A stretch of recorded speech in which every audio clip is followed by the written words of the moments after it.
नमस्कार, good morning, सुप्रभात। मैं हृदय मिश्र आप सभी का स्वागत करता हूं डिकोड एग्जाम के इस डेली करंट अफेयर प्रोग्राम में। कैसे हैं आप सभी लोग? आई होप आप सभी लोग अच्छे होंगे और अपनी पढ़ाई को बहुत ही बेहतर ढंग से कर रहे होंगे। देखिए, आज है 24 मई और आज की कुछ महत्वपूर्ण करंट अफेयर पर हम लोग चर्चा करें, लेकिन उसके पहले एक छोटी सी रिक्वेस्ट है कि प्लीज आप लोग जो है थोड़ा धैर्यतापूर्वक तैयारी को करिए, थोड़ा गंभीरता अपने भीतर लाइए, क्योंकि अगर आपके भीतर गंभीरता नहीं रहेगी, थोड़ा सा अगर आप लोग अपने को टाइम टेबल के अकॉर्डिंग लेके नहीं चलोगे तो ये समय दरअसल जो कि अभी आपके लिए बहुत ही महत्वपूर्ण है, वो आपके लिए थोड़ा सा जो है खराब हो जाएगा, है ना। तो मैं आपसे उम्मीद यही करता हूं कि अभी आपके पास जो भी समय बचा है, खासकर आपके सामने जो आरओ का एग्जाम लगा हुआ है, इस एग्जाम के लिए आप अच्छी तरीके से मेहनत करेंगे। हालांकि कई लोगों ने उत्तराखंड पीसीएस का भी फॉर्म फिल किया होगा, अभी बिहार पीसीएस का भी फॉर्म आने वाला है, तो आप लोग तैयारी निश्चित तौर पर कर रहे हो, लेकिन अपनी तैयारी को थोड़ा सा और बढ़िया तरीके से करने के लिए अपने समय को थोड़ा सा और बेहतर तरीके से मैनेज करिए, है ना। चलिए आइए बिना देरी के हम लोग सेशन को स्टार्ट करते हैं, लेकिन सबसे पहले हम लोग करेंगे रिवीजन लास्ट डे का। तो चलिए, अंतरराष्ट्रीय चाय दिवस दरअसल 21 मई को प्रतिवर्ष मनाया जाता है, आप जानते होंगे। और इसके अलावा पुष्कर जो कुंभ 2025 है, ये एक महत्वपूर्ण आयोजन है जो 12 वर्षों के अंतराल पर उत्तराखंड के चमोली जिले के माड़ा गांव में जो है ये किया जाता है और 15 मई से लेकर के 25 मई 2025 तक इसका आयोजन किया गया है। ठीक है, मैंने कल भी कहा था कि उत्तराखंड, हिमाचल प्रदेश और पूर्वोत्तर के कुछ राज्य ऐसे हैं जो भारतीय संस्कृति और परंपराओं के धरोहर को जो है बड़े अच्छे तरीके से सजोने का काम कर रहे हैं। नेक्स्ट है विश्व दूरसंचार और सूचना समाज दिवस 2025 जो है, या इसको हटा दीजिए, ये हर साल की तरह जो है 17 मई को मनाया गया। इस बार अभी हाल ही में इस वर्ष का विषय क्या था? डिजिटल परिवर्तन में लैंगिक समानता क्यों महत्वपूर्ण है, यानी कि why gender equality in digital transformation matters. ये सवाल की क्या है, थीम रही है। चलिए, विश्व मधुमक्खी दिवस प्रतिवर्ष 20 मई को मनाया जाता है, यह भी आप जानते होंगे। ठीक है, परागण में मधुमक्खी का यानी कि बीज का बहुत ही अच्छा उपयोग होता है और मधुमक्खियों के अध्ययन को क्या बोलते हैं, पालन को क्या बोलेंगे, मधुमक्खी पालन को क्या बोलेंगे, एपीकल्चर, है ना। कई बार आपके एग्जाम में पूछा गया है। जितने प्रमुख प्रकार के कल्चर होते हैं, टास्क नोट कर लीजिए आज फटाक से। आज का टास्क नंबर 1 है, क्या टास्क नंबर 1? जितने भी आपके कल्चर हैं, जितने भी अध्ययन है अलग अलग पालनों से समझ, जैसे मुर्गी पालन हो गया आपका, ठीक है, फूलों का अध्ययन हो गया आपका, ठीक है, और अलग अलग पेड़ पुष्पों का अध्ययन हो गया। ये सब इस प्रकार के जो भी क्वेश्चन होते हैं उनका सभी का क्या करना है, आपको क्या करना है, उनकी लिस्टिंग बनानी, उनकी लिस्ट बना लेनी है।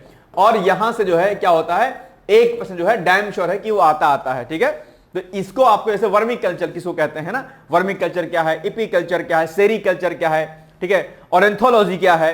ठीक है, तो ये सब प्रश्न कई बार आपके एग्जाम में पूछे जाते हैं और एक प्रश्न ऐसा है कि डैम श्योर दावे के साथ है कि एक प्रश्न पूछा जाएगा आपसे। तो मैं उम्मीद करता हूं कि आप इसकी लिस्ट एक, और इसका सबसे अच्छा तरीका क्या है, लूसेंट उठाइए सामान्य अध्ययन वाली, और लूसेंट में से क्या करिए, आप उसको पढ़ लीजिए, बस हो जाएगा वहां से। ठीक है, तो कोई दिक्कत वाली बात नहीं है, राइट। चलिए आगे, नेक्स्ट है अंतरराष्ट्रीय जैव विविधता दिवस प्रतिवर्ष 22 मई को मनाया जाता है। कल हमने आपको इस पर एक आर्टिकल ही कराया था, अगर आपको याद होगा, परसों।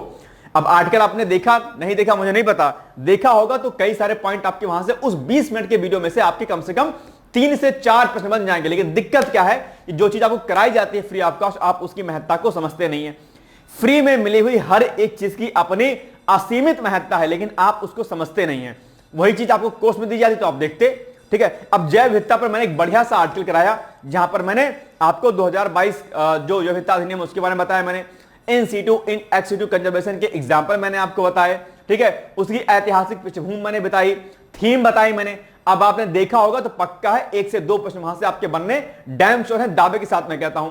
छोड़ दिया होगा तो फिर छोड़ दीजिए, क्या दिक्कत है, कोई दिक्कत नहीं है। जितने मैं आर्टिकल कराता हूं 20-20 मिनट के, आप लोग उसको देखते ही नहीं है। पता नहीं क्या समस्या है आपके साथ या मेरे साथ समस्या, मुझे नहीं पता। स्ट्रेट फॉरवर्ड बात बोलता हूं कि जो चीज आपको कराई जाती है आप लोग करते नहीं है, ये बहुत खराब चीज है। डिकोड एग्जाम इतनी चीजें आपको फ्री ऑफ कॉस्ट देता है जिसकी कोई कल्पना नहीं है, वो भी यूट्यूब पर।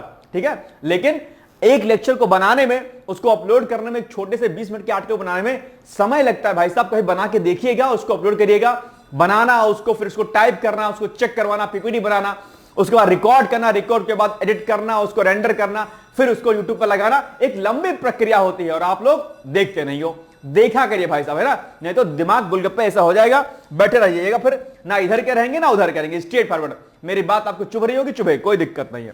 ठीक है, ज्यादा प्यार मोहब्बत से बात करेंगे तो आप लोग नहीं पढ़ाई लिखाई करोगे, मैं जानता हूं। ठीक है, स्ट्रेट फॉरवर्ड बात है, काम करोगे तो सिलेक्शन होगा, जी चुराओगे, दिल चुराओगे तो कुछ नहीं हासिल होगा। सीधी सी बात है। अगर जिंदगी में सिलेक्शन चाहिए तो चुपचाप से पूरी धैर्यतापूर्वक पढ़ा करिए जो कुछ आपको कराया जा रहा है। स्ट्रेट फॉरवर्ड बात है मेरी, है ना। कुछ लोग गुस्से में आ रहे हैं, सर डांटते रहते हैं, भाई साहब क्या करूं, इतना कुछ आपको कराया जाता है। मैं कभी कभी सोचता हूं अगर हमारी तैयारी के समय में अगर इतनी चीजें दी जा रही होती हम तो टॉप कर गए होते, लेकिन हमारे समय में वो चीजें सुविधाएं थी नहीं। इनफैक्ट इंटरनेट का भी इतना बोलबाला नहीं था उस समय, तो क्या कीजिएगा। चलिए, अंतरराष्ट्रीय जैव विविधता दिवस 22 मई को मनाया जाता है और थीम की अगर मैं बात करता हूं तो थीम क्या है, harmony with nature and sustainable development. ये इस बार की क्या है, थीम है, जो कि आपके एग्जाम के लिए क्या है, बहुत ही जरूरी है। इसको आप क्या करिएगा, नोट डाउन कर लीजिएगा, ठीक। अमेरिकी टैरिफ की आशंकाओं के बीच दुनिया भर में व्यापार की अनिश्चितता के बावजूद भारत मजबूत स्थिति में है। याद रखिएगा, ये अभी एक डेटा आया हुआ है। इसका कारण क्या है, इसका कारण है भारत का बहुत बड़ा घरेलू मार्केट और निर्यात से किए जाने वाले सामानों पर कम निर्भरता, ठीक। याद रखिएगा। आगे, तीसरे संयुक्त राष्ट्र महासागर सम्मेलन के तैयारी के तहत भारत ने नई दिल्ली में स्थित पृथ्वी भवन में दूसरी ब्लू टॉक्स बैठक का सफल आयोजन किया है। नेक्स्ट है, गुजरात के गिर में पाए जाने वाले एशियाई शेरों की संख्या में क्या हुई है, वृद्धि हुई है। और उनकी संख्या कितनी हुई है, उनकी संख्या हो गई अब वर्तमान में 851, जो एक बड़ा जो है वृद्धि देखने को मिल रही है, ठीक। याद रखिएगा। एक बात ध्यान रखिएगा, जितना मैं कुछ कराता हूं मैं उम्मीद करता हूं कि आप हर एक क्वेश्चन को पढ़ेंगे। कल जो है मैं एक मैगजीन मार्केट में लाने गया लखनऊ में ही, ठीक है। 2 मैंने मैगजीन ली, प्रतिष्ठित मैगजीन है, मैं नाम नहीं लूंगा। और एक 6 मंथ की मैगजीन ली मैंने, और एक ली मैंने एक महीने की 2 मैगजीन, ठीक है। मैंने मैगजीन के पन्ने को पलटा, मुझे अपने पर प्राउड हुआ कि ऐसा कोई प्रश्न नहीं है जो मैंने आपको नहीं कराया हो, बल्कि उससे ज्यादा ही मैंने कराया और डिटेल्स में कराया, पॉइंट टू पॉइंट कराया। मुझे इस बात का बड़ा खुशी है इस बात की कि मैं जो कुछ करा रहा हूं आप बढ़िया सब कुछ जा रहा है। लेकिन दिक्कत क्या है, अब आप उसको सिंसियरिटी के साथ लेते हैं या नहीं लेते हैं, ये आपके ऊपर डिपेंड करेगा। एक बच्चा है जो महीने में एक लास्ट की मैगजीन लाएगा, उसको पढ़ेगा, पढ़ पाता है नहीं पढ़ पाता भगवान जाने। आपके साथ डेली वीडियो मिलता है, आप 40 मिनट जीवन के निकाल लीजिए। दिक्कत क्या है कि जो सबसे बड़ा सेक्शन है जिसकी वजह से सिलेक्शन का होना और नहीं होना तय होता है, वह सेक्शन क्या है, कौन सा है, करंट अफेयर्स का है। उसको आप क्या पढ़ते हो, एग्जाम के पहले पढ़ते हो, और यही आपकी भूल आपकी असफलता का सबसे बड़ा कारण बनती है। जो भी अभ्यर्थियों ने एग्जाम को क्रैक किया है, आप उनसे मिलिएगा, बात करिएगा, वो कहेंगे मैंने करंट अफेयर्स रोजाना पढ़ा है, दैनिक रूप से पढ़ा है। नहीं दैनिक रूप से पढ़ पाए तो दूसरे तीसरे दिन पढ़ा, लेकिन हम कॉन्टिन्यूअस वे में रहे हैं, ठीक है। क्योंकि यहां से स्टैटिक एंड डायनेमिक पोर्शन आपका दोनों रेडी होता है। अब आप क्या करते हैं मुझे नहीं पता है, ठीक है। चलिए, अब एग्जाम आने वाला है तो देख रहा हूं कि लोग वीडियो नहीं देख रहे हैं। भाई साहब क्यों नहीं देख रहे हो यार, क्या दिक्कत आपको, मैं समझ नहीं आ रहा मेरे। देखा करिए भाई साहब, ठीक है। चीजें जो आपको मिल रही हैं आपके लिए बहुत बेनिफिशियल रहेंगी। चलिए, कल के प्रश्न का उत्तर है, हाल ही में जो आंकड़ा जारी हुआ उसमें गिर अभियान में कितने एशियाई शेर हो गए हैं। सभी लोगों ने सही उत्तर बताया था, 91, ठीक है। चलिए, आज का पहला टॉपिक हमारा है, पहला टॉपिक है अमृत भारत स्टेशन योजना के अंतर्गत देश भर में पुनर्विकसित किए गए 103 रेलवे स्टेशन का उद्घाटन किया गया है प्रधानमंत्री श्री नरेंद्र मोदी जी के द्वारा। कुछ ऐसे स्टेशन थे जिनका जीर्णोद्धार किया गया, जिनका पुनरुद्धार किया गया है। और कैसे किया गया है, वर्तमान जो हमारी मांग है उस मांग और उस टेक्नोलॉजी के आधार पर जो है क्या किया गया, उन स्टेशनों का पुनरुद्धार किया गया ताकि समय के साथ वो अपनी महत्ता को बरकरार रख सके, है ना। जैसे पुराने रेलवे स्टेशन बहुत सारे हो गए जहां पर चीजें अभी नहीं बेहतर हैं, लेकिन सरकार ने जो है कई योजनाओं के माध्यम से सरकार ने रेलवे में बढ़िया इन्वेस्टमेंट किया है। आप यह भी जानते हो कि सरकार जो भी मानव जनित जो भी रेलवे क्रॉसिंग है उन पर जो है आरओबी बनाने का काम किया है, ठीक है, और कर भी रही है। आप देख रहे होंगे जहां जहां पर रेलवे ट्रैक रहे होंगे वहां पर मोस्टली जगहों पर क्या हो गया है, ओवरब्रिज बन गया है, आरओबी बन गया है ना। रेलवे ओवरब्रिज बोलते हैं, आरओबी बोलते हैं उसको, है ना। तो ये आरओबी बनाने का कार्य एक लक्षित रहा है। इसके अलावा सरकार ने 100% इलेक्ट्रिफिकेशन का भी लक्ष्य रखा था। आपने देखा होगा कि वहां पर भी काम किया जाता है। मैं तो अचंभित हूं, मैं अपने शहर से, कि जिस शहर में मैं बचपन में जब छोटा था तो मैं वहां सुनता था यहां पर बड़ी लाइन चलेगी, बड़ी लाइन बनेगी, यहां पर बड़ी ट्रेन चलेगी और क्या होगा, वहां पर जो है इलेक्ट्रिफिकेशन होगा। वो समय नहीं आया, बहुत बड़ा हो गया। मैं हाल फिलहाल में 2-4 साल के अंदर मैंने देखा कि न सिर्फ वहां पर बड़ी लाइन का ट्रैक बिछा, बल्कि लंबी दूरी की ट्रेनें भी चल गई हमारे डिस्ट्रिक्ट में। और सबसे बड़ी बात हुई कि 100% इलेक्ट्रिफिकेशन का काम महज 1.5 साल के अंदर पूरा कर लिया गया, जो कि अपने 60-70 किलोमीटर का कार्य महज 1.25 साल के अंदर पूरा कर लिया गया। यह बड़ी उपलब्धि के रूप में रेलवे को देखा, ठीक है। तो ये क्या है, रेलवे अपने आप में व्यापक स्तर पर काम कर रहा है। हालांकि रेलवे के बजट को कंबाइन कर दिया कि पहले रेलवे का बजट अलग बनता था, लेकिन जब रेलवे के बजट को कंबाइन किया गया तो यह लगा कि अब रेलवे पर विकास नहीं किया जाएगा, लेकिन इसके बाद भी रेलवे का विकास बढ़िया तरीके से हुआ। और मैंने कई बार आपसे कहा है कि सरकार इंफ्रास्ट्रक्चर, हेल्थ, एजुकेशन और डिफेंस में खूब पैसा लगा रही है ना, और यही कारण रहा है कि भारत मजबूत स्थिति में बना हुआ है। इस बदलती हुई भौगोलिक परिदृश्य के आधार पर देखेंगे, भारत आज भी अपने आप में ग्रोथ कर रहा है, और इन्हीं सारे परिणामों के फलस्वरूप क्या हो रहा है, इन्हीं परिणामों के फलस्वरूप भारत जापान को पीछे छोड़ते हुए चौथी बड़ी, सबसे बड़ी अर्थव्यवस्था बनने के जो है क्या है, ट्रैक पे है ना। चलिए, तो प्रधानमंत्री नरेंद्र मोदी ने 22 मई को अमृत भारत स्टेशन योजना, क्या ये योजना है अमृत भारत स्टेशन योजना, इसी के तहत जो है देश भर में पुनर्विकसित किए गए 103 रेलवे स्टेशनों का क्या किया है, उद्घाटन किया है। राइट, चलिए, क्या है अमृत भारत स्टेशन योजना? अमृत भारत स्टेशन योजना भारत भर के रेलवे स्टेशनों को चरणबद्ध तरीके से बेहतर बनाने की दीर्घकालिक योजना है कि भाई जो भी स्टेशन पुराने हो गए हैं उनका जीर्णोद्धार किया जाए, उनको बदलते हुए समय के मांग के अकॉर्डिंग किया जाए। राइट, चलिए, इस योजना के तहत प्रत्येक स्टेशन के लिए विस्तृत योजना बनाई जाती है और प्रत्येक स्टेशन की जरूरतों के आधार पर चरणबद्ध तरीके से काम किया था कि भैया अगर कोई ए नाम का कोई डिस्ट्रिक्ट है, यहां पर कोई रेलवे स्टेशन बना है, अगर यहां की जनसंख्या में वृद्धि हो रही है तो भैया सिंपल सी बात है, इस रेलवे स्टेशन को भी उसी के अकॉर्डिंग बनाना पड़ेगा। यहां पर अलग अलग क्षेत्रों में कहां पर ट्रेनें जाएंगी, इस रेलवे स्टेशन का भी अच्छे से विस्तार किया जाएगा, यहाँ के प्लेटफॉर्म बड़े किए जाएंगे, यहाँ पर जन सुविधाओं को बढ़ाया जाएगा। तो ये सारी सुविधाएं दरअसल इनके माध्यम से की जाती हैं। कब हुई थी इस योजना की शुरुआत? अमृत भारत स्टेशन योजना की शुरुआत 2021 में हुई थी, और यही फैक्ट आपके एग्जाम में पूछ रहेगा कि बताओ अमृत भारत स्टेशन योजना क्या है या इसकी शुरुआत कब हुई थी? इसका आप कहेंगे सर 2021 में हुई थी, यानी कि आज के 4 साल पहले हुई थी। ठीक है, जब गांधीनगर आधुनिकीकरण से गुजरने वाला पहला रेलवे स्टेशन बना जिसमें सभी आधुनिक सुविधाएं और एक 5 सितारा होटल भी था उसमें। बाद में उसी वर्ष रानी कमलापति रेलवे स्टेशन ने एक नया रूप धारण किया जिसे पहले हबीबगंज के नाम से भी जाना जाता था। ठीक, ये सारे पॉइंट है, यहां पर मैप में आप देख पा रहे होंगे, ये अलग अलग जो है आप उसके नाम लिखे गए हैं अलग अलग स्टेशन में, किस प्रकार से यहां पर चीजें की जा रही है। ठीक है, चलिए, inauguration of railway station under Amrit Bharat mission 2025 में, यानी कि यहां पर जो है अलग अलग तरीके से जो है बनाया जा रहा है रेलवे स्टेशन। ठीक है, ये सारा मैप में यहां पर मेंशन किया गया है। राइट, चलिए, अच्छा एक बात ध्यान रखिएगा, अब अमृत भारत जो योजना है इस पर मुख्य परीक्षा में पीसीएस में भी प्रश्न पूछ सकता है शॉर्ट नोट्स के रूप में 125 शब्दों में। बताइए कि ये योजना क्या है और इससे जो है क्या कुछ फायदा मिलने वाला है लोगों को। ठीक है, चलिए आगे, योजना का लक्ष्य लिखा है कि क्या क्या योजना के लक्ष्य है। इसका लक्ष्य स्टेशनों को अधिक स्वच्छ, अधिक आरामदायक और उपयोग में आसान बनाना है। इसमें प्रवेश और निकास द्वार, प्रतीक्षालय, शौचालय, प्लेटफॉर्म और छत बेहतर बनाना शामिल है। जहां भी जरूरत होगी वहां पर लिफ्ट, एस्केलेटर, ठीक है, और मुफ्त वाईफाई जैसी सुविधाएं भी जोड़ी जाएंगी। ओवरऑल प्रॉपर तरीके से यहां पर जो भी सुविधाएं एक पैसेंजर की होती हैं, खाने पीने से लेकर के, रहने से बैठ लेकर के, स्पेस से लेकर के सारी सुविधाएं की जाएंगी। अभी आपने हाल ही में देखा होगा रेलवे स्टेशन दिल्ली पर भगदड़ मच गई थी, वहां पर कई लोग मारे गए थे। ऐसे कई प्रकार की घटनाएं घटित होती रहती हैं। जो ब्रिज होते हैं उनके साइज कम होते हैं ना, बहुत प्रकार की चीजें होती हैं। तो उन सभी चीजों को वक्त के मुताबिक जो है उनको जो है क्या किया रहा है, उनका पुनरुद्धार किया रहा है, यानी कि उनको रीस्टार्ट किया रहा है ना, उनका रिकंस्ट्रक्शन किया जा रहा है एक तरीके से। ठीक है, चलिए अब आप बताइए अमृत भारत स्टेशन योजना के संदर्भ में निम्नलिखित कथनों में कौन सा कथन सही है? नंबर 1, प्रधानमंत्री नरेंद्र मोदी ने 22 मई को, अच्छा ये डेट जरा क्लियर कीजिएगा कि ये 22 मई ही है ना, जहां तक मुझे याद है शायद 22 मई है, फिर भी एक बार जरा क्लियर कर लीजिएगा आप लोग।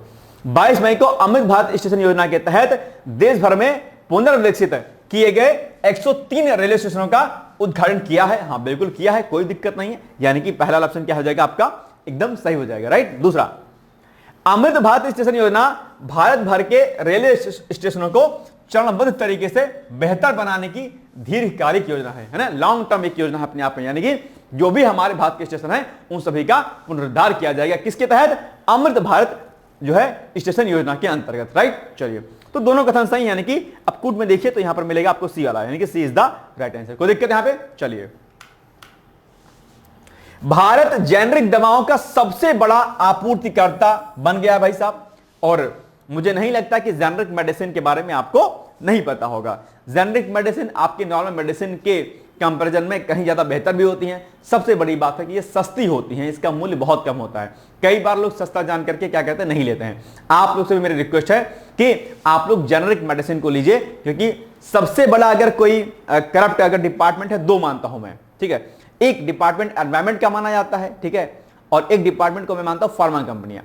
ये ऐसे डिपार्टमेंट होते हैं, ऐसे जो है चीजें होती हैं कि यहां पर बड़ा गजब का करप्शन देखा जाता है, ठीक है। जिस एक मेडिसिन के दाम 10 पैसे 50 पैसे, ठीक है, या 25 पैसे होती है उसका प्राइस, उस टैबलेट का दाम जो है 10-10 रुपए, 20-20 रुपए, 35-35 रुपए होता है।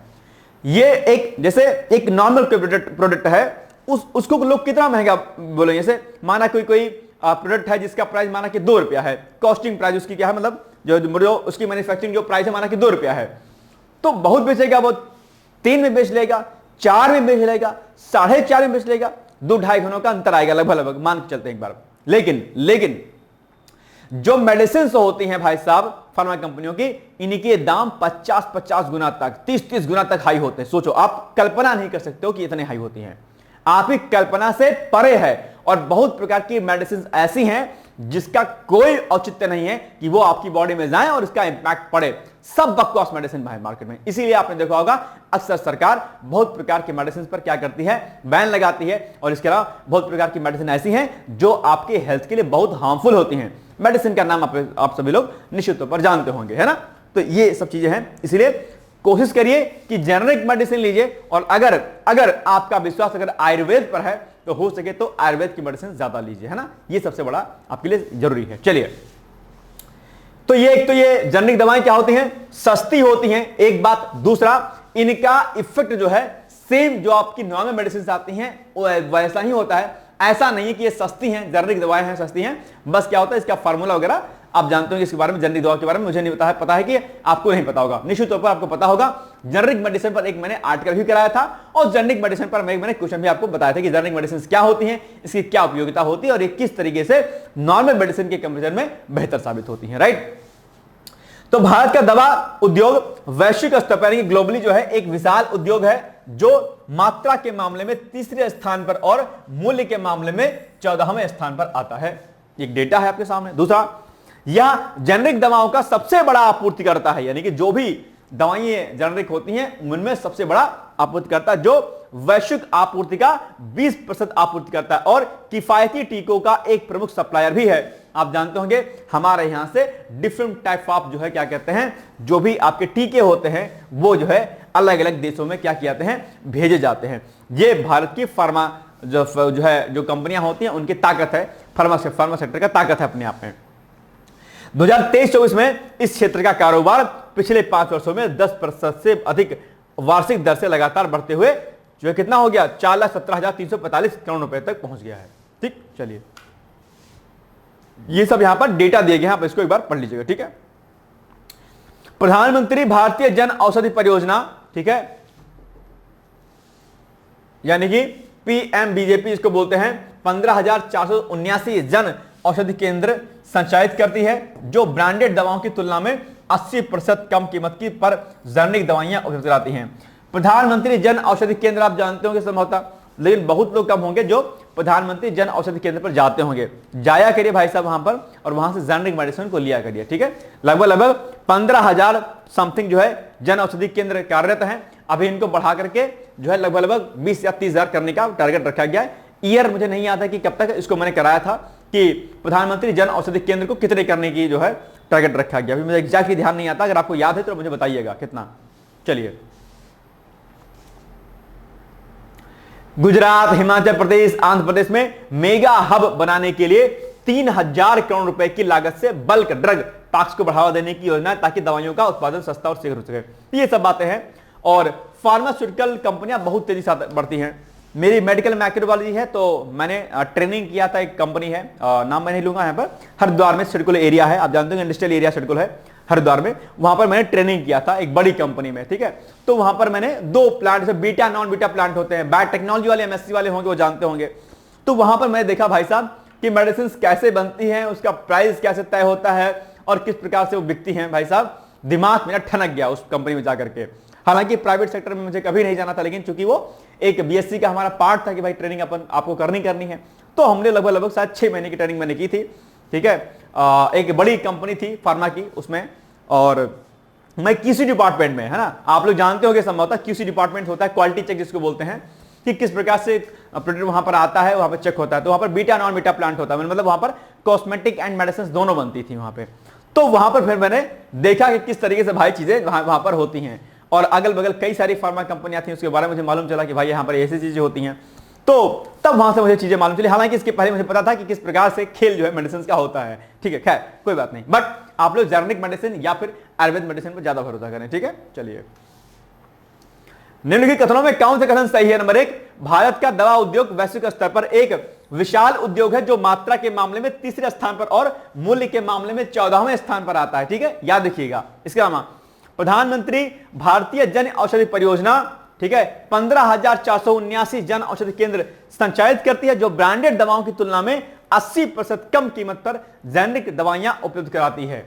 यानी कि अगर एक नॉर्मल कोई मेडिसिन है, अगर उसका रेट कितना है, 10 रुपए है, तो जेनेरिक मेडिसिन का रेट कितना होगा? मात्र 2 रुपए होगा। इतना बड़ा डिफरेंस आपको देखने को यहां पर मिलता है।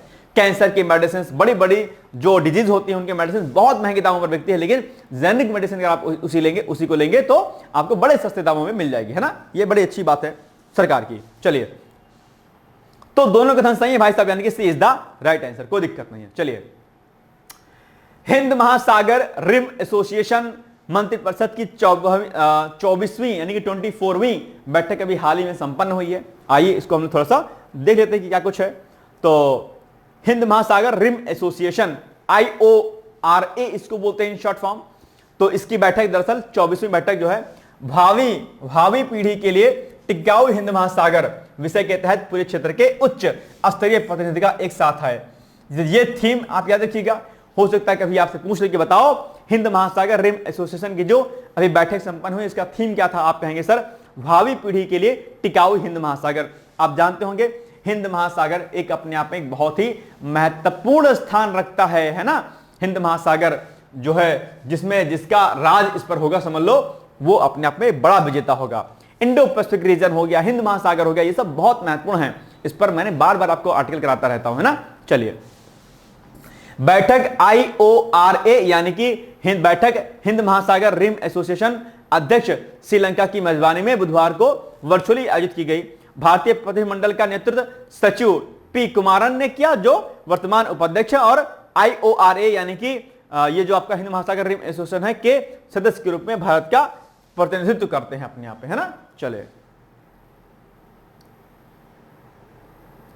ये पॉइंट आप देख पा रहे होंगे, ठीक है। भारत 2025 से 27 के लिए, ठीक है, IORA यानी कि हिंद महासागर जो रिम एसोसिएशन है उसकी अध्यक्षता ग्रहण करेगा। तो ये फैक्ट आपके सीधे आपके एग्जाम में पूछ लेगा, 2025 से लेकर के 27 के मध्य में, है ना। तो ये पॉइंट आपको याद रखना है।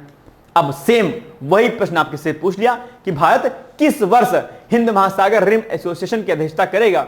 2025-27 के बीच में, 28 से 29 के बीच में, 2020 से 31 के बीच में, या फिर इनमें से कोई नहीं। अभी हमने जस्ट आपको बताया, यानी कि ए वाला आंसर है ना, यह हो जाएगा क्या आपका सही, एग्जैक्टली, ठीक। इंपॉर्टेंट प्रश्न है, टिक लगा लीजिएगा, राइट। चलिए, ओके, एक प्रश्न जो है आप लोग अच्छे से नोट किया करिए और उस पर जो है रिवीजन उसका प्लीज जरूर किया करिए, है ना। मैं कई बार आपसे कहता हूं कि revision is the most important thing है, और मैं फिर से कह रहा हूं समय अब आपके पास बिल्कुल भी शेष नहीं बचा है, और जो भी आपके लाइफ के डिस्ट्रैक्शन हैं, जो भी आपके लाइफ में जो भी चीजें आपको लगती है कि ये बैरियर्स हैं आपके लाइफ में, आप उसको साइड कर दीजिए। और सबसे बड़ी बात जो है, ये जो आपका फोन है सुंदर सा प्यारा सा अच्छा सा, इसको साइड कर दीजिए। ये आपके लिए पॉइजन है, और ये स्लो पॉइजन नहीं है, ये स्लो से भी बहुत हाई पॉइजन है अपने आप में। ये इस समय आपके स्मोकिंग करने से, आपके ड्रिंक करने से, आपके अन्य नशों से कहीं गुना ज्यादा हानिकारक है। और ये जो नुकसान करता है, अब बाकी जो नशे हैं, आपका शराब हो गया, ड्रिंक, वो क्या कहते हैं, स्मोक हो गया, ये आपके शरीर को नुकसान पहुंचाते हैं ना। लेकिन ये जो होता है ना, ये न सिर्फ आपकी बॉडी को नुकसान पहुंचाता है, बल्कि आपके मन, मस्तिष्क, सबको नुकसान पहुंचाता है। और सबसे बड़ी बात जो ये नुकसान करता है, ये जानते हैं क्या करता है? कभी कल्पना किया कि आपने इसका नुकसान क्या होता है? ये नुकसान करता है किसका? जरा मुझे कमेंट करके बताओ कि ये सबसे बड़ा नुकसान आपका क्या करता है? यह नुकसान करता है जो आपके लिए सबसे कीमती है, सबसे महंगा है, सबसे अमूल्य है, सबसे बहुमूल्य है, उसका यह नुकसान करता है। और उसका नाम क्या है? उसका नाम है भाई साहब टाइम। क्या नाम है उसका? टाइम उसका नाम है। क्या? टाइम उसका नाम है। और ये जिसका खत्म हो गया, जिसका टाइम अर्थात जिसका समय नष्ट हो गया, वो जीवन में कुछ भी हासिल नहीं कर सकता है। ये आपकी जीवन की सबसे बड़ी क्या है? पूंजी है, सबसे बड़ा धरोहर है। यदि आपने इसका इस्तेमाल सही रूप में कर लिया, और खासकर अगर आपने 30 से पहले, अगर आपकी एज अंडर 30 है, क्या अंडर 30 अगर आपकी एज है, अगर आपने 30 साल के पहले अगर आपने मेहनत कर लिया, तो अगले 70 साल आपके, 50 साल आपके, जो है 60 साल आपके बहुत ही सुखमय जीवन व्यतीत करेंगे। और यही 30 साल के अंदर अगर आपने मटरगस्ती कर लिया, मौज मस्ती कर लिया, फोन का इस्तेमाल करके इंस्टाग्राम चला लिया, चैटिया लिया, घंटा भर बैठ करके फोनिया लिया, है ना, तो आप क्या करेंगे? अपने समय को बर्बाद कर देंगे। किसकी वजह से? इस नशा की वजह से। मैं फिर से आपसे अपेक्षा करता हूं कि इसको आप प्लीज साइड रख के क्या करिए? लिमिटेड टॉक करिए। उन लोगों को साइड कर दीजिए। मेरे खास मित्र हैं, ठीक है, तो उनका आईएएस में सिलेक्शन हुआ, हालांकि पहले उनका पीसीएस में सिलेक्शन हुआ था, उसके बाद आईआरएस बन गए वो, और उसके बाद जो है क्या कहते हैं, आईएएस में प्रॉपर उनका सिलेक्शन हो गया। मेरे से छोटे हैं लेकिन बहुत ही प्यारे हैं। तो एक बार घर पे फंक्शन था, मैंने सारी स्टोरी आपको बताई होगी। लोगों ने कहा कि वो जो फला व्यक्ति हैं, वो ये क्या कहते हैं, खाना नहीं खाते थे, दिन में पढ़ते रहते थे, कैमरा बंद करके तैयारी करते थे, ऐसा वैसा करके दिल्ली में रह के तैयारी करते थे। तो वो आए, मैंने कहा यार एक बात बताओ भाई, यार ऐसा लोग कह रहे थे कि तुम खाने नहीं खाते थे, तुम कैमरा बंद करके सोते थे, मतलब पढ़ते थे। पर नहीं भैया, ऐसा नहीं है। उन्होंने बोला कि मैंने अपनी तैयारी के दौरान एक चीज किया था जो सबसे महत्वपूर्ण साबित हुआ मेरे लिए। मैंने कहा क्या किया आपने? उन्होंने कहा मैंने फोन को साइड कर दिया था, मैंने मिनिमम कन्वर्सेशन की थी लोगों से, मैंने सबको साइड कर दिया था। यह चीज अगर आपने अपने भीतर उतार ली, यकीन मानिएगा आपका समय बहुत ज्यादा बचेगा। हालांकि आपको लग रहा सर करंट अफेयर्स पढ़ा रहे थे, सर क्या बताने लग गए? महाराज यही आवश्यक है आपके लिए। अभी इसको समझ लीजिएगा ना, तो चीजें सब बेहतर हो जाएंगी आपका। अभी आप 40 मिनट करंट अफेयर्स नहीं देखते हो, क्यों? क्योंकि 40 मिनट तो आपको बतियाना कहीं और है, तो वो समय चला जाएगा आपको, तो यहां कहां देखोगे, है ना? बस यही बात है, टाइम मैनेजमेंट नहीं कर पाते हैं आप लोग। तो समय का भैया सदुपयोग कर लीजिए, नहीं तो बर्बाद हो जाएगा और आप कहीं के नहीं रहोगे। ध्यान दीजिएगा मेरी बात। गुस्सा आपको जरूर आ रही होगी, मुझे पता है, लेकिन फिर भी अगर समझ जाते हैं तो याद करिएगा, हृदय सर ने कभी मुझे कोई बात समझाई थी, है ना? चलिए आगे। Rising north east investor summit, यह भी चर्चाओं में अभी है। यह क्या है? यह है भैया, नरेंद्र मोदी जी ने 23 मई को 23 मई को नई दिल्ली स्थित भारत मंडपम में rising north east investor summit का उद्घाटन करेंगे। यह वैसे हो चुका है, इसको मैंने जो है कर लीजिए, है ना, उदाहरण किया कर लिया, ठीक, यह भी चुका है। यह 2 दिवसीय समिट 23 और 24 मई को आयोजित किया गया, ठीक है। इसका उद्देश्य क्या है? पूर्वोत्तर भारत को, यानी कि जो है पूर्वोत्तर के आपकी स्टेट हैं, उस पूर्वोत्तर भारत को निवेश यानी कि इन्वेस्टमेंट और विकास की यानी कि डेवलपमेंट की दृष्टि से एक उभरते हुए क्षेत्र के रूप में प्रस्तुत करना है। क्या? किसका? Rising north east investor summit, यानी कि आप नॉर्थ ईस्ट जो भी एरिया है वहां पर क्या करना? इन्वेस्ट करना, और इन्वेस्ट के माध्यम से उस पूर्वोत्तर जो हमारा भारत है, उस पूर्वोत्तर जो हमारा क्षेत्र है, उसको क्या करना? एक तरीके से उसको बढ़ाना आगे, है ना। ये सबसे इंपॉर्टेंट जो है क्या रहा है, इसका मेन जो है उद्देश्य रहा है, ठीक है। ध्यान दीजिएगा आगे। चलिए, समिट का आयोजन केंद्र सरकार द्वारा पूर्वोत्तर राज्यों की सरकारों के सहयोग से किया गया, यानी कि जो भी हमारे पूर्वोत्तर के स्टेट रहे हैं, उन गवर्नमेंट के सपोर्ट से इस समिट का आयोजन किया गया कि भैया आप लोग पूर्वोत्तर राज्यों में क्या करिए? इन्वेस्टमेंट करिए। और आप जानते होंगे पूर्वोत्तर के कई सारे राज्यों में अफस्पा लागू है। क्या लागू है भैया? अफस्पा लागू है। निश्चित तौर पर अफस्पा को आप लोग जानते होंगे, क्या अफस्पा लागू है। अभी हाल ही में क्या हुआ है, नागालैंड, मणिपुर, मिजोरम के कुछ डिस्ट्रिक्ट में जो है 1 अप्रैल से लेकर के और 6 महीने तक, यानी कि अप्रैल, मई, जून, जुलाई, अगस्त, सितंबर, 1 अप्रैल से लेकर के, ठीक है, और सितंबर तक के लिए इनके कुछ स्टेटों में क्या किया गया है? अफस्पा को पुनः से लगा दिया गया है। अफस्पा एक विशेष शस्त्र अधिनियम है, ठीक है, जहां पर सैनिकों को विशेषाधिकार दिया जाता है नक्सलवाद, ठीक है, माओवाद जैसे कुरीतियों को खत्म करने के लिए। हालांकि सरकार के प्रयासों के फलस्वरूप पूर्वोत्तर राज्यों में काफी हद तक नक्सलवाद को जो है क्या किया गया है? रोक दिया गया। हालांकि छिटपुट घटनाएं देखने को मिलती रहती हैं, लेकिन इसके बाद भी वहां पर चीजें बहुत ही शांति से चल रही हैं, ठीक है। चलिए, अफस्पा भी आपके एग्जाम के लिए बड़ा इंपॉर्टेंट है भाई टॉपिक। कई बार ये जो है ये चर्चाओं में रहता है, अफस्पा लागू करना सही है गलत है, सैनिकों को इतना अधिकार देना सही कि नहीं सही है, ये सब पॉइंट आप लोग याद रखिएगा। चलिए, rising north east investor summit का मुख्य उद्देश्य वैश्विक यानी कि ग्लोबली और घरेलू निवेशकों को आकर्षित करना तथा नीति निर्माताओं, व्यवसायों और अन्य हितधारकों को एक मंच पर लाना है ताकि पूर्वोत्तर क्षेत्र की आर्थिक क्षमता को प्रभावी रूप से प्रस्तुत किया सके। यानी इन्वेस्टर न सिर्फ भारत के इन्वेस्ट करने वाले हो, बल्कि जो विदेशी जो भी लोग हैं, जो विदेशी इन्वेस्टर्स हैं, वो भी पूर्वोत्तर के राज्यों में इन्वेस्टमेंट करें, क्योंकि आप जानते होंगे पूर्वोत्तर राज्यों के पहले विकास ना कर पाने की वजह से ही वहां पर नक्सलवाद जैसी समस्या जो है कहीं ना कहीं क्या हुई, वहां पर प्रभावी हुई। और अगर वहां पर विकास होगा, एजुकेशन होगा, डेवलपमेंट होगा, तो निश्चित तौर पर नक्सलवाद, माओवाद जैसी समस्याएं क्या हो जाएंगी, वहां पर दूर हो जाएंगी। तो इसलिए सरकार वहां पर क्या करिए, इन्वेस्टर समिट का आयोजन कर रही है ताकि वहां पर जो है क्या हो, इन्वेस्टमेंट आए और वहां का विकास बड़ी तेजी के साथ हो सके, है ना। चलिए आगे, ये सब बातें हैं। इस समिट में कुछ कुछ विशेष क्षेत्रों पर ध्यान दिया जाएगा, जैसे कि आपका पर्यटन, टूरिज्म पर लोग वहां पर जाएंगे। पूर्वोत्तर के राज्य भाई साहब बहुत खूबसूरत है ना, तो पूर्वोत्तर जैसे आपका पर्यटन हो गया, आतिथ्य सेवा, कृषि, खाद्य प्रसंस्करण यानी कि फूड प्रोसेसिंग यूनिट लगाना, इससे जुड़े क्षेत्र, वस्त्र, हथकरघा क्षेत्र, हस्तशिल्प, स्वास्थ्य सेवा, शिक्षा, यानी कि अलग अलग प्रकार के क्षेत्रों पर जो है यहां पर लॉजिस्टिक, ये सब जो है चीजों पर फोकस किया जाएगा इस समिट के माध्यम से। ठीक है, चलिए अब आप बताइए प्रश्न, rising north east investors summit के संदर्भ में निम्नलिखित कथनों में कौन सा कथन सही है। नंबर 1, या 2 दिवसीय समिट 23 और 24 मई को आयोजित किया गया, बिल्कुल सही बात है। Rising north east investors summit का मुख्य उद्देश्य वैश्विक और घरेलू निवेशकों को आकर्षित करना तथा नीति निर्माताओं, व्यवसायों और अन्य हितधारकों को एक मंच पर लाना है ताकि पूर्वोत्तर क्षेत्र का कहीं ना कहीं क्या हो, आर्थिक क्षमता से वो मजबूत हो सके। बिल्कुल सही बात है, यही उद्देश्य है, यानी कि दोनों ही कथन सही, यानी कि कूट में अगर आप देखेंगे तो पाएंगे कि ये वाला कथन सही है, क्योंकि यहां पर 1 और 2 दोनों ही लिखा है। ठीक है, कोई दिक्कत। चलिए,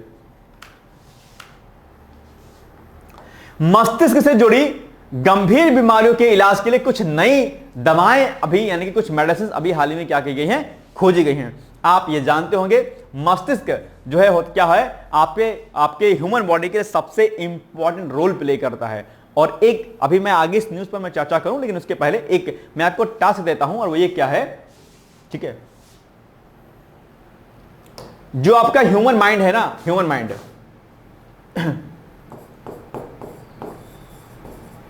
ह्यूमन माइंड, यहां पर आपके बायो में क्या होता है, प्रश्न पूछा जाता है कि मस्तिष्क का अगला सिरा क्या करता है, पिछला सिरा क्या करता है, सेरिब्रम कहां पर होता है। तो ये फैक्ट आपको याद करना है, यानी कि आज ही आपको टास्क नंबर 1 में ह्यूमन माइंड के बारे में आज को पढ़ना है। और एक ना एक प्रश्न जो है इस वाले चैप्टर से आपके आता ही आता है कि भैया बताओ सेरिब्रम का काम क्या होता है, यह कहां पर होता है, अग्र मस्तिष्क में क्या होता है, पश्चिम मस्तिष्क में क्या होता है। ठीक है, मस्तिष्क में कुल कितनी जोड़ी हड्डियां पाई जाती हैं, ये सब प्रकार के प्रश्न आपके एग्जाम में खूब पूछे जाते हैं। तो इसको एक बार नोट कर लीजिएगा, मतलब तैयार कर लीजिएगा।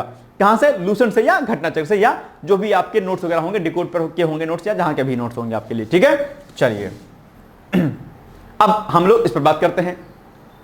आप जानते होंगे मस्तिष्क से संबंधित जो है बीमारियां होती हैं, चाहे वो ब्रेन हेमरेज हो, चाहे अन्य कोई बीमारी हो, बड़ी खतरनाक होती है और जल्दी सही नहीं होती है। ठीक है, खैर भारत सरकार के विज्ञान और प्रौद्योगिकी विभाग यानी कि साइंस एंड टेक्नोलॉजी डिपार्टमेंट के तहत काम करने वाले institute of advance study in science and technology के वैज्ञानिकों की एक टीम ने मस्तिष्क से जुड़ी गंभीर बीमारियों के इलाज के लिए कुछ नई दवाएं खोजी हैं, जो गंभीर बीमारियां थी उनके लिए। ये बीमारियां कौन कौन सी हैं, जैसे कि आपका अल्जाइमर और पार्किंसन। अल्जाइमर और पार्किंसन पर खूब सारे प्रश्न पूछता है। ये पार्किंसन कौन सी बीमारी होती है, अगर आपको पता है तो बताइएगा, और बायो वाले सेक्शन में आपको यहां से पार्किंसन से प्रश्न पूछता है। ठीक है, याद रखिएगा। तो अल्जाइमर हो गया, पार्किंसन हो गया, दुनिया भर में तेजी से बढ़ रही है और इनका इलाज ढूंढना एक बड़ी चुनौती बना हुआ है। इस शोध को ड्रग डिस्कवरी टुडे नामक जर्नल में क्या किया गया है, प्रकाशित किया गया है, जो दवाइयां इनके द्वारा अभी यहां पर क्या हुई हैं, बनाई गई हैं, किसके लिए, मस्तिष्क से जुड़ी बीमारियों को दूर करने के लिए। राइट, चलिए वैज्ञानिकों ने इसमें बताया है कि पेप्टिडोमिमोटिक्स नामक विशेष प्रकार की दवाएं इन बीमारियों के इलाज में क्या क्या हो सकती है। यानी कि ये जो आपका पेप्टिडोमिमेटिक्स है, ये अपने आप में एक बड़ी जो है क्रांतिकारी कदम के रूप में आगे देखने को मिलेगा। ये दवाएं न्यूरॉन्स की वृद्धि और उनकी रक्षा करने में मदद करती हैं। न्यूरॉन्स क्या होते हैं भाई साहब, जरा बताइए मुझे कमेंट करके कि ये न्यूरॉन्स जो हैं, ये न्यूरॉन्स क्या करती हैं। ठीक है, तो ये मेडिसिन न्यूरॉन्स की डेवलपमेंट, इनकी वृद्धि और उनकी रक्षा करने में आपकी सहायता करती हैं। पेप्टिडोमिमेटिक्स दवाएं कृत्रिम रूप से बनाई जाती हैं और ये शरीर में मौजूद प्राकृतिक प्रोटीन की तरह काम करती हैं। ये दवाएं ज्यादा टिकाऊ होती हैं और मस्तिष्क तक आसानी से पहुंच सकती हैं, इससे इनकी असर करने की क्षमता लंबे समय तक क्या होती है, बनी रहती है अपने आप में। ठीक है, ये एक बड़ा इंपॉर्टेंट रोल प्ले करने वाला है आपके लिए। चलिए आगे, अब तक जिन न्यूट्रोफिन्स को इन बीमारियों के इलाज के लिए उपयोग किया जाता था, वह जल्दी खराब हो जाते थे और शरीर में ठीक से काम नहीं कर पाते थे। इसलिए वैज्ञानिकों ने ऐसे कृत्रिम यौगिक बनाए हैं जो इन प्राकृतिक प्रोटीन की तरह काम करें, लेकिन ज्यादा प्रभावी और सुरक्षित हो सके। आगे, पेप्टिडोमिमेटिक्स है का एक बड़ा फायदा यह भी है कि यह हमारे शरीर में बनने वाले न्यूरोट्रोफिन से ज्यादा स्थिर और आसानी से उपलब्ध होते हैं। इसका मतलब क्या हुआ, इसका मतलब यह हुआ कि इन्हें दिमाग तक ज्यादा असरदार तरीके से पहुंचाया जा सकता है और ये वहां पर ज्यादा समय तक अपना काम कर पाएंगे। तो ये एक बड़ी प्रगति के रूप में देखा जा रहा है। आने वाले समय में निश्चित तौर पर एक बड़ा क्रांतिकारी कदम ये साबित होगा, है ना। चलिए, बाकी कई सारे पॉइंट यहां पर और लिखे गए हैं, आप इसको एक बार देख सकते हैं कि क्या क्या इस रिसर्च में कहा गया है। ठीक है, 2 पॉइंट और बचे, पढ़ लीजिएगा इसको आप पीडीएफ के रूप में। ठीक, चलिए अब आप बताइए, भारत सरकार के विज्ञान और प्रौद्योगिकी विभाग के तहत काम करने वाले institute of advance study in science and technology के वैज्ञानिकों की एक टीम ने मस्तिष्क से जुड़ी गंभीर बीमारियों के इलाज के लिए कुछ नई दवाएं खोजी हैं। इस संदर्भ में निम्नलिखित में से कौन सा कथन सही है। अब देखो, प्रश्न पढ़ने में बड़ा कठिन लग रहा है, अरे बाप रे इतना बड़ा प्रश्न, लेकिन उत्तर कोई बहुत कठिन नहीं है, आसान है। ऐसे प्रश्न अक्सर आपके यूपीएससी में पूछे जाते हैं और अब पीसीएस में भी इस प्रकार के प्रश्न पूछने का प्रचलन बढ़ गया है। ठीक है, तो इस शोध को ड्रग डिस्कवरी टुडे नामक जर्नल में प्रकाशित किया गया है, बिल्कुल किया गया है। और वैज्ञानिकों ने इसमें बताया कि पेप्टिडोमिमेटिक्स नामक विशेष प्रकार की दवाएं इन बीमारियों के इलाज के लिए कारगर हो सकती हैं। बिल्कुल सही बात है, बस दोनों कथन सही, यानी कि सी इज द राइट आंसर, कोई दिक्कत नहीं है। ठीक, चलिए, इंटेलिजेंस ब्यूरो, जिसको हम लोग क्या बोलते हैं शॉर्ट फॉर्म, आईबी बोलते हैं ना, आईबी। आप लोग एसएससी का एग्जाम वगैरह देते होंगे या दिए होंगे, तो आईबी में आपकी ज्वाइनिंग वगैरह कई जगह पर होती है ना, आईबी में। तो आईबी के जो निदेशक हैं तपन कुमार डेका, इनका भी क्या किया गया है, कार्यकाल 1 साल के लिए बढ़ा दिया गया है। ये अभी रिटायर होने वाले थे अपने पद से, लेकिन अभी इनको आने का कार्यकाल बढ़ा दिया गया है ना। चलिए, केंद्र सरकार ने इंटेलिजेंस ब्यूरो यानी कि आईबी के निदेशक तपन कुमार डेका, क्या तपन कुमार डेका नाम याद रखिएगा, का कार्यकाल 1 साल और आगे बढ़ा दिया है। उनका कार्यकाल अगले महीने समाप्त होने वाला था, यानी कि अभी क्या चल रहा है, मई चला, जून में समाप्त हुआ था, लेकिन फिर भी उनको कार्यकाल को बढ़ा दिया गया है। हिमाचल प्रदेश के कैडर के ये 1988 बैच के भारतीय पुलिस सेवा के अधिकारी हैं, यानी कि ये हिमाचल प्रदेश के कैडर के आईपीएस अधिकारी रहे हैं। ठीक है, तपन डेका को कश्मीर में आतंक विरोधी ऑपरेशन का विशेष अनुभव रहा है, उन्होंने लंबे समय तक वहां पर काम किया है। ठीक, चलिए, वे 2022 से निदेशक पद पर कार्यरत हैं। डेका खुफिया विभाग में कई तरह की भूमिकाएं निभा चुके हैं। आईबी क्या है, आईबी देश की इंटरनल सिक्योरिटी यानी कि देश की आंतरिक सुरक्षा और काउंटर इंटेलिजेंस एजेंसी है, आप जानते होंगे इसके बारे में। इंटेलिजेंस ब्यूरो का काम देश में आंतरिक खतरों पर नजर रखना है और सरकार को परामर्श देना है। ठीक बात है। आगे, आईबी भारत की आंतरिक सुरक्षा और स्थिरता को बनाए रखने में महत्वपूर्ण भूमिका निभाता है। भाई साहब, आईबी वाले खतरनाक टाइप के होते हैं। आपके घर में सामने एक दिन मैं दिल्ली में था, तो एक मेरे खास मित्र हैं, बड़े हैं मुझसे, तो भैया, तो मैं उनकी स्कूटी पर जा रहा था, तो उन्होंने कहा कि हृदय तुम ये जानते, एक गरीब सा बहुत एकदम से कपड़े फटे पुराने क्या कहते हैं पहने हुआ था, और उन्होंने कहा कि बैठा हुआ था ऐसे एकदम से, बहुत ही मड़ासन स्थिति में था अपने आप में। तो उन्होंने कहा तुम जानते हैं हृदय कौन है ये? मैंने कहा क्यों नहीं जानता हूँ, गरीब है बेचारा, और मतलब क्या कहते हैं दिक्कत है इसको शायद कुछ, इसलिए बैठा हुआ सड़क किनारे। बोले नहीं। मैंने कहा क्यों, कौन है आपके नजर में, कौन है ये? बोले ये आईबी का कोई व्यक्ति है, इंटेलिजेंस ब्यूरो का कोई व्यक्ति है, रॉ का है कोई। मैंने कहा है, ये क्या कह रहे हो आप? कह रहे हाँ। तो उनके घर में एक उनके खास भाई क्या है जो है आईपीएस ऑफिसर हैं, एक बड़े पद पर इसमें कार्यरत हैं। तो उन्होंने कहा कि मैं जानता हूं कि मतलब ये सब चीजें मैंने सुनी हैं और मेरे कई सारे मित्र आईपीएस हैं, तो मैं जानता हूं कि ऐसे ऐसे लोग होते हैं मतलब जो इंटरनल सिक्योरिटी को जो है ऑब्जर्व करते हैं। तो या अब उस दिन से मेरा दिमाग जो है पगला गया एकदम से। मैंने कहा यार ये तो बड़ा खतरनाक चीज ने बता दिया। बोले वो किसी भी रूप में आ जाएंगे, गरीब के रूप में, एकदम तुम समझ नहीं पाओगे। तो मैंने कहा लेकिन आप बताओ आप कैसे जानते हो? बोले नहीं मैं जानता हूं, इस पर मैंने बातचीत हुई है मेरी। मैंने कहा अच्छा। तो अब उस दिन के बाद क्या हुआ कि मेरे मन में ऐसा शक उत्पन्न हो गया कि जब भी मैं किसी को ऐसे हाथ में देखता हूं तो पहले क्या करता था, मैं तुरंत हेल्प कर देता, भाई ये ले लो, इतने रुपए ले लो, ये ले लो, ये चादर ले लो, ओढ़ लो, कपड़े खरीद लेना, पैसे ऐसे मैं दे देता, अभी भी देता हूं, ऐसा नहीं है। ये मेरी शुरू से आदत रही है कि मैं कपड़े वगैरह खूब दे देता था। तो क्या कहते हैं, अब जब देखता हूं तो दिमाग में आता है यार आईबी का व्यक्ति हो सकता है, रॉ का हो सकता है, पता नहीं कौन सा होगा, क्या ही सोच रहा होगा। तो ध्यान रखिएगा। इसलिए कई बार जो आप गतिविधियां करते हैं, इंटरनल सोर्स हमारे होता है ऐसे ही होते हैं, ठीक है। आपको आपके साथ रहेंगे, आपके अगल बगल रहेंगे और आपको आभास नहीं हो ये इंटरनल सिक्योरिटी में लगा हुआ सिपाही है देश का, है ना। सम्मान करना चाहिए, इसलिए चाहे कोई गरीब हो चाहे जो हो, सम्मान सबका करना चाहिए, ठीक है। तो ये सब बातें आपको विशेष तौर पर ध्यान देनी है। चलिए आगे। अब आपके दिमाग में भी आ रहा होगा हाँ यार बात तो सही कह रहे हैं सर बड़ा खतरनाक है मामला। देश की सुरक्षा ऐसे ही नहीं मजबूत है, ठीक है भाई साहब, बड़े जतन करने पड़ते हैं ना, ध्यान दीजिएगा। केंद्र सरकार ने इंटेलिजेंस ब्यूरो के निदेशक तपन कुमार डेका का कार्यकाल कितने साल के बढ़ा दिया है? सिंपल सी बात है, 1 साल के लिए।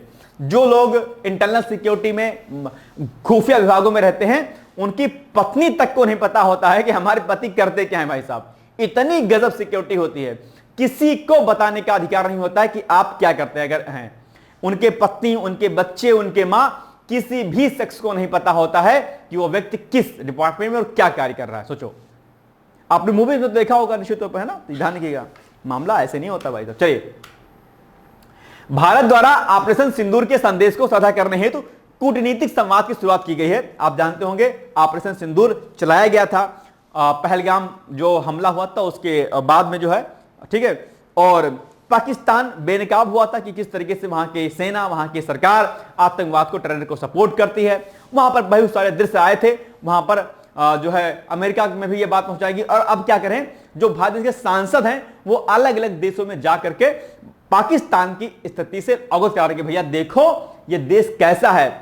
और ये बताना जरूरी भी है कि इसकी वास्तविक जो छवि है वो वैश्विक पटल पर सामने आए और लोग उसके बारे में जाने। जैसे पगला गया है कौन, आईएमएफ ने फंड कर दिया, हालांकि 11 से बढ़ाकर के 23 जो है उस पर जो है शर्तें रखी गई, लेकिन फिर भी फंड तो कर ही ना आईएमएफ जानता है कि यार ये खाने के लिए, अपने के विकास के लिए पैसे नहीं लगाएगा, ये टेरर को जो है बढ़ाने के लिए कराएगा, ये भारत में आतंकवादी गतिविधियों को बढ़ाने के लिए पैसा खर्च करेगा। लेकिन उसके बाद भी आपने देखा वहां पर प्रमुख जो 9 जो अड्डे गिराए थे, जो मारे, जो मतलब जो जिसको नेस्तनाबूद किया था भारत ने, उनका पुनरुद्धार करने के लिए सरकार ने करोड़ों करोड़ रुपए जो है बजट पास किया। बताइए, तो ये सारी बातें सरकार के लोग, सरकार के सांसद लोग जो भी हैं वो अलग देशों में जाकर के पाकिस्तान की स्थिति को क्या कहते हैं बता रहे हैं कूटनीतिक रूप से, कि भाई डिप्लोमेटिक तरीके से। हालांकि अगर मुझसे व्यक्तिगत रूप से पूछोगे तो मैं कहूं कुछ नहीं, फर्जी बातें हैं, सब कुछ नहीं करना चाहिए।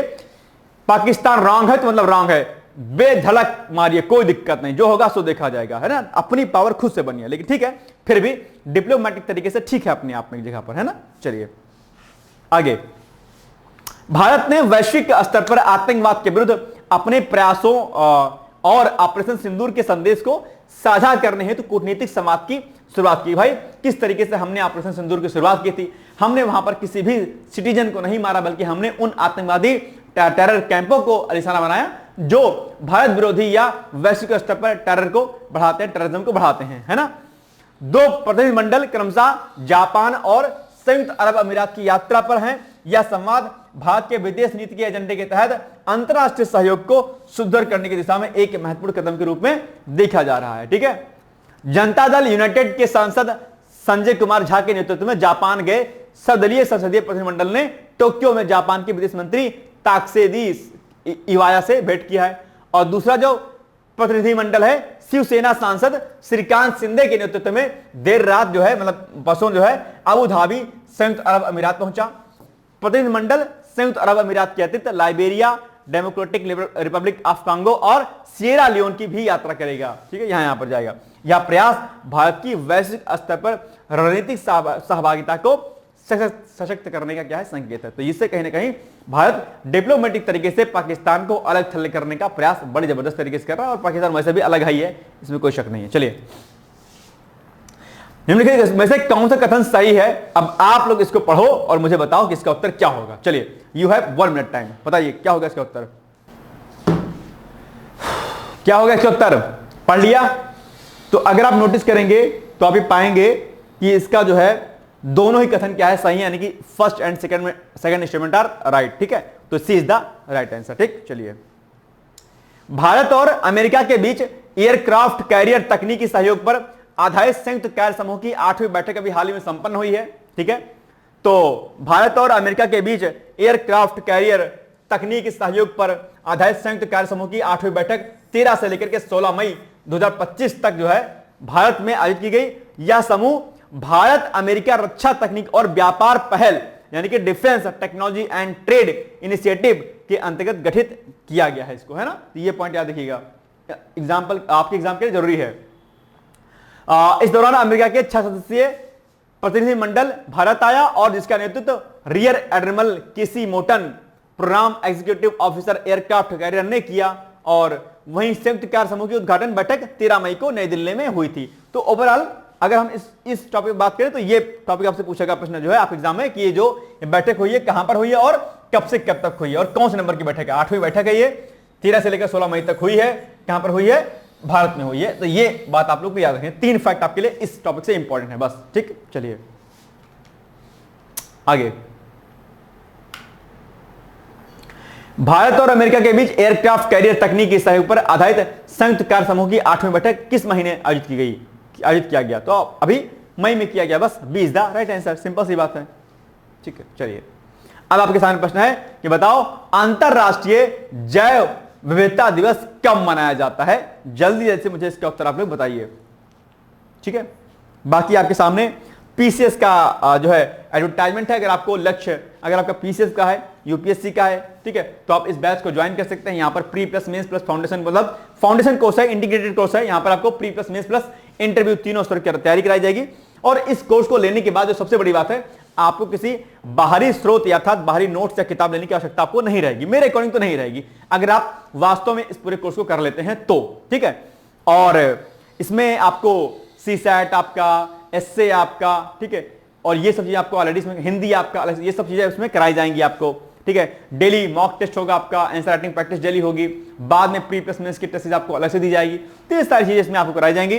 ठीक है, बेसिक से पढ़ाया जाएगा, 18 महीने इसकी वैलिडिटी रहेगी प्रॉपर, 6 से 7 महीने में 8 महीने में कोर्स वाइंड अप हो जाएगा हमारा।